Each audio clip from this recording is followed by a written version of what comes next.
Ambati Silks, Kanchivaram Saree Store, now in Vijayawada. Exclusive Pattu Sarees, Salwas and Lehengas.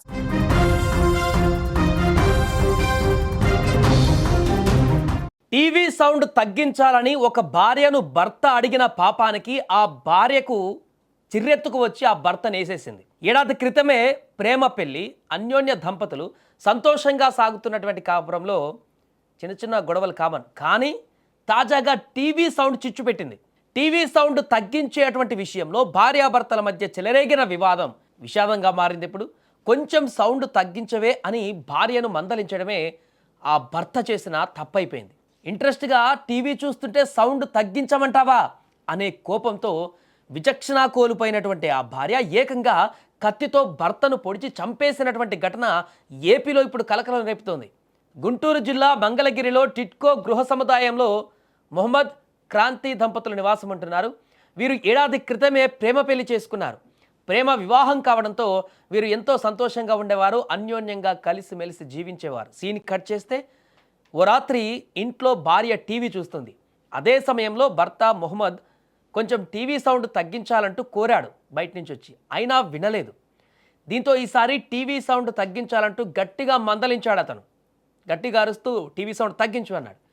దీంతో కోపంతో అక్కడ సీరియస్గా టీవీని చూస్తున్నటువంటి ఆమె కోపంతో ఊగిపోయినటువంటి భార్య క్రాంతి విచక్షణ కోల్పోయింది. దీంతో వంటగదిలో ఉన్నటువంటి కత్తిని తీసుకువచ్చి అక్కడ ఆల్రెడీ మాటల యుద్ధం కొనసాగింది కొంత. వెంటనే వంటగదికి వెళ్ళి కత్తిని తీసుకొచ్చి భర్త పైన దాడికి పాల్పడింది. ఇష్టం వచ్చినట్టుగా పొడి చేసింది. దీంతో అతను అక్కడికక్కడే కుప్పకూలిపోయాడు. వెంటనే అతని అరుపులు విన్నటువంటి చుట్టుపక్కల వారు అక్కడికి చేరుకునే లోపే మొహమ్మద్ ప్రాణాలు కోల్పోయాడు. సమాచారంతో ఘటనా స్థలానికి చేరుకున్న పోలీసులు నిందితురాలని ఇప్పుడు అదుపులోకి తీసుకున్నారు. ఇక కేసు నమోదు చేసుకుని దర్యాప్తు చేస్తున్నారు. ఇది కేవలం టీవీ సౌండ్ విషయంలో తలెత్తినటువంటి వివాదమేనా లేదా మరేదైనా కూడా ఉందా అన్నటువంటి కోణంలో కూడా పోలీసులు విచారణ చేపట్టారు. ఎందుకంటే గతంలో చాలా చూసాం ఇలాంటి భర్తలను చంపేస్తున్నటువంటి భార్యల కేసులో. దాని లోతుగా వెళ్తే అనేక అంశాలు బయటకు వచ్చాయి వేరే సంబంధాలకు సంబంధించి. దీంట్లో అలాంటిది ఏమన్నా ఉందా అనేటువంటి కోణంలో కూడా దర్యాప్తు చేస్తున్నారు. అది సెకండరీ. మరోవైపు టీవీ సౌండ్ కోసం హత్య ఏంట్రా బాబు అంటే ఇప్పుడు చుట్టుపక్కల వారు కూడా షాక్ అవుతున్నారు. వినడానికి కూడా వింతగా కనిపిస్తుంది, విచిత్రంగా కనిపిస్తుంది. టీవీ సౌండ్ తగ్గించాలంటే హత్య చేయడం ఏంటి? వీలైతే తగ్గిస్తారు, లేదంటే బయటికి వెళ్ళిపోతారు, లేకుంటే అక్కడ చిన్నగా వాదోపవాదాలు అయిపోతాయి. కానీ టీవీ సౌండ్ తగ్గించమన్నందుకు భార్య, మళ్ళీ ప్రేమించి పెళ్లి చేసుకున్న భార్య భర్తలు వీరిద్దరు, అలాంటిది భార్య కత్తి తీసుకొచ్చి వెంటనే ఫటాఫటా అతన్ని నరికేసి చంపేసిందంటే ఇంకేదో ఉందా దీంట్లో అనేటువంటి ఒక అంశం కూడా ఇప్పుడు చర్చనీయాంశంగా మారింది. ఒకవేళ అలాంటిది ఏం లేకపోతే మనుషుల యొక్క క్షణికావేశం ఏ రకంగా మారుతుందనడానికి నిదర్శనంగా నిలుస్తుంది ఈ ఘటన. అంటే మనుషులు రోజు రోజుకి, అంటే గతంలో మనం భార్యలను హింసిస్తున్నటువంటి భర్తల ఘటనకు సంబంధించిన వార్తలు మనం ఎక్కువ చూసేవాళ్ళం.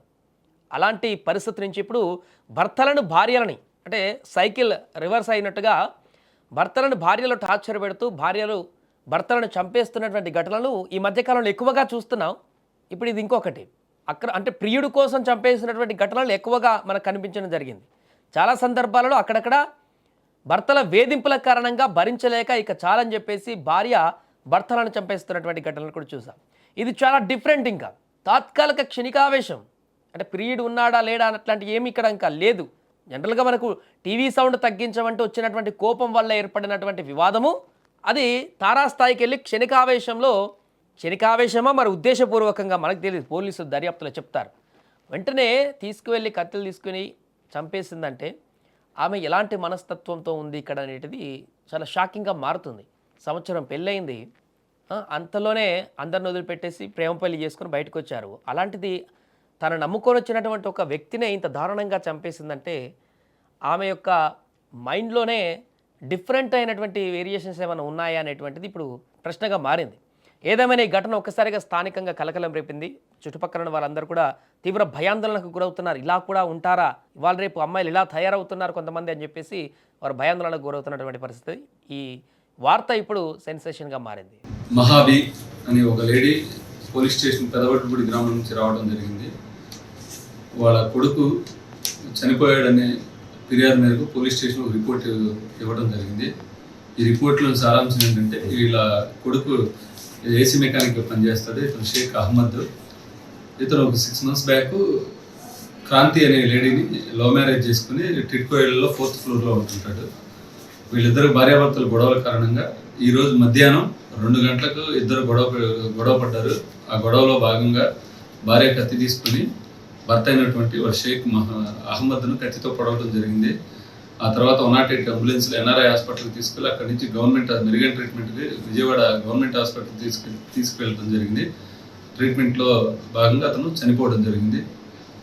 దానిలో భాగంగా వాళ్ళ మదర్ వచ్చి మనకు కంప్లైంట్ ఇవ్వడం జరిగింది. ఆ కంప్లైంట్ మేరకు మనం కేసు కట్టి దర్యాప్తు చేయడం జరుగుతుంది. ఇద్దరు కలిసి కొన్నాళ్ళు ఉన్నారు. తర్వాత ఇష్టపడి ఇద్దరు మ్యారేజ్ చేసుకోవడం కూడా జరిగింది.